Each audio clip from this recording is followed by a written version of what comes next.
नमस्कार, आदाब, सत श्री अकाल। यूं तो भारत की इस पवित्र भूमि ने ऐसे कई महानायकों को जन्म दिया है। उनमें से कुछ को तो प्रसिद्धि मिली, पर कुछ गुमनाम रह गए।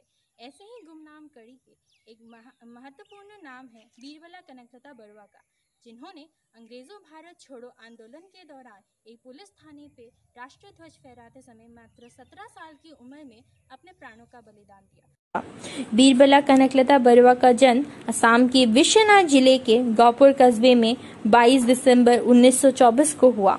जब वह मात्र 5 साल की थी तभी उनकी मां का और 13 साल की उम्र तक उनके पिता का देहांत हो गया। ऐसे में अपने छोटे भाई बहनों की देखभाल के लिए उन्हें अपनी पढ़ाई को बीच में ही छोड़ना पड़ा। यह वह समय था जब देशभक्ति का जज्बा देश के कोने कोने में पहुंच रहा था। असम भी इससे अछूता नहीं था।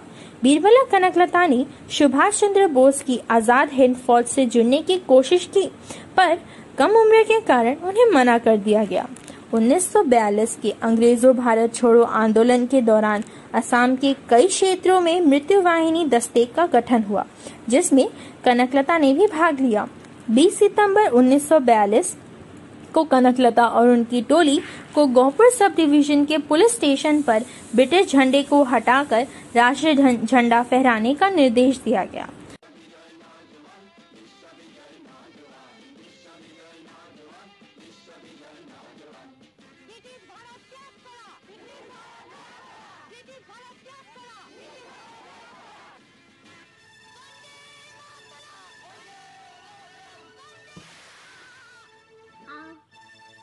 आज मैं अर्पिता केंद्रीय विद्यालय क्रमांक 2 तेजपुर की छात्रा उन्हीं के परिवार से मिलने असम में स्थित विश्वनाथ जिले के गौपुर में जा रही हूँ। तो चलिए चलते हैं।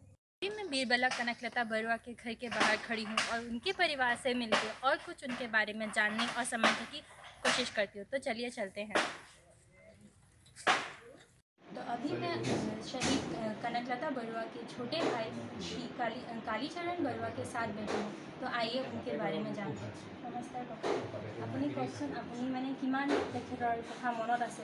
যিহেতু আপুনি সৰু আছিল তেতিয়া, তো আপোনাৰ কিমানলৈকে মনত আছে তেখেতৰ কথা? মানে মই কনকলতা যেতিয়া শ্বহীদ হয় 1942 চনৰ 20 ছেপ্টেম্বৰৰ দিনা গড়পতনত পতাকা উত্তোলন কৰিবলৈ গৈ, আৰু তেতিয়া মাত্ৰ মই 9 বছৰীয়া, 3 বছৰীয়া, একদম মানে শিশু বুলিয়ে ক'ব লাগিব আৰু সেই সময়তে যিহেতুকে মই একেবাৰে সৰু, গতিকে মই কনকলতা বাইদেউ সেই কি ক'ব, মই নিজে নাজানো। গোটেই কথাবিলাক মই মাৰ পৰা লৈছোঁ আৰু খুৰাহঁতৰ পৰা লৈছোঁ, আৰু তেওঁলোকৰ এইবিলাক কথা, সেই কথাখিনিয়ে মানে মোৰ এতিয়া সম্পত্তি, সেই সম্পত্তিকে মই এতিয়া এইধৰণে কোনোবাই যদি এনেধৰণে মোৰ লগতে কিবা আলোচনা কৰে কনকলতাৰ বিষয়ে, মই তেতিয়া ক'বলৈ এটা সুযোগ এটা আছে, সুবিধা এটা আছে।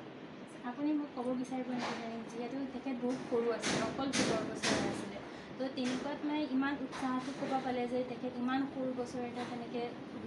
কিন্তু এটা কথা মানে এনেকুৱা, কনকলতা বাইদেউ মানে বৰ সাহসী আছিলে, আৰু কনকলতা বাইদেউৰ এই গাঁওখনৰ যিবিলাক অনুষ্ঠান হয়, বিয়া, তাৰপিছতে ডাঙৰ ডাঙৰ সকামবিলাক, ভাওনা, থিয়েটাৰ, এইবিলাকত যিবিলাক মানে অনুষ্ঠান হয়, সেই অনুষ্ঠানবিলাকতে আগভাগ লৈ পেলাই কিছুমান কাম কৰিছিলে বুলি মানে মই মাৰ পৰা জানিব পাৰিছিলোঁ, মোৰ খুৰাহঁতৰ পৰা জানিব পাৰিছিলোঁ। আৰু সেইকাৰণে তেওঁ সৰুৰ পৰাই বৰ সাহসী আছিলে। আৰু যেতিয়া 1942 চনৰ এই ভাৰত কুইট ইণ্ডিয়া মুভমেণ্ট, মানে ভাৰতীয় আন্দোলনৰ কথা যেতিয়া ঘোষণা কৰা হ'ল, মহাত্মা গান্ধীয়ে যেতিয়া ঘোষণা কৰিলে, কৰি পেলাই যে যিকোনো প্ৰকাৰে আমি ব্ৰিটিছক ইয়াৰ পৰা খেদিব লাগিব আৰু আমাৰ দেশখন স্বাধীন কৰিব লাগিব, আমি স্বাধীন চিতিয়া হিচাপে ভাৰতীয়সকল থাকিব লাগিব, এইবুলি এতিয়া মহাত্মা গান্ধীৰ আহ্বান। আৰু মহাত্মা গান্ধীয়ে আৰু লগতে আৰু কৈছিল, কৰো মৰো, কৰিম কিংবা মৰিম, এই যিটো মানে তোমাৰ বাণী, সেই বাণীটোৱে কিন্তু কনকলতা বাইদেউ বহুতখিনি মানে উৎসাহ আৰু উদ্দীপনা যোগাবলৈ সুবিধা পালে। কাৰণ কি কাৰণে কৰিব আৰু কিয় মৰিব? দেশৰ কাৰণে আমি মৰিব লাগিব, মানে দেশখনক স্বাধীন কৰিব লাগিব। আৰু স্বাধীন মানে ব্ৰিটিছবিলাকক খেদা, আৰু ব্ৰিটিছবিলাকক খেদিলেই মানে আমি স্বাধীন হওঁ। আৰু যদি সিহঁতে বন্দুক লৈ পেলাই আমাক মাৰে, তেতিয়া মাৰিব, আমি ভয় নকৰোঁ।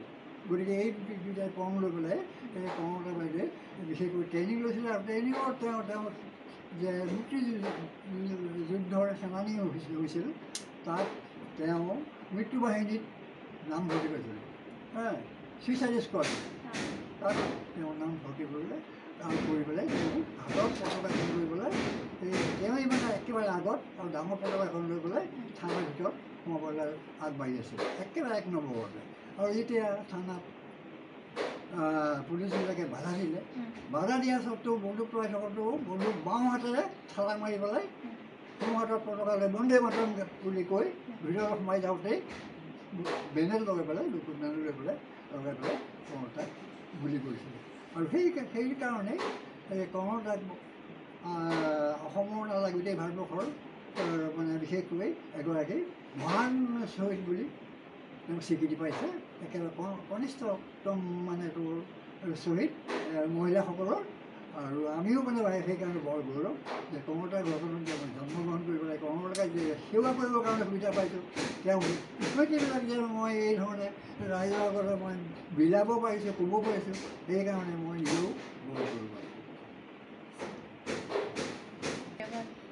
ধন্যবাদ আপোনাৰ পৰা ইমানখিনি গম পাবলৈ আমি বহুত। আৰু তাকেতো মানে মই বহুতখিনি কাম কৰিছোঁ, সেইবিলাক কথাটো নালাগে চাগে এইখিনিহে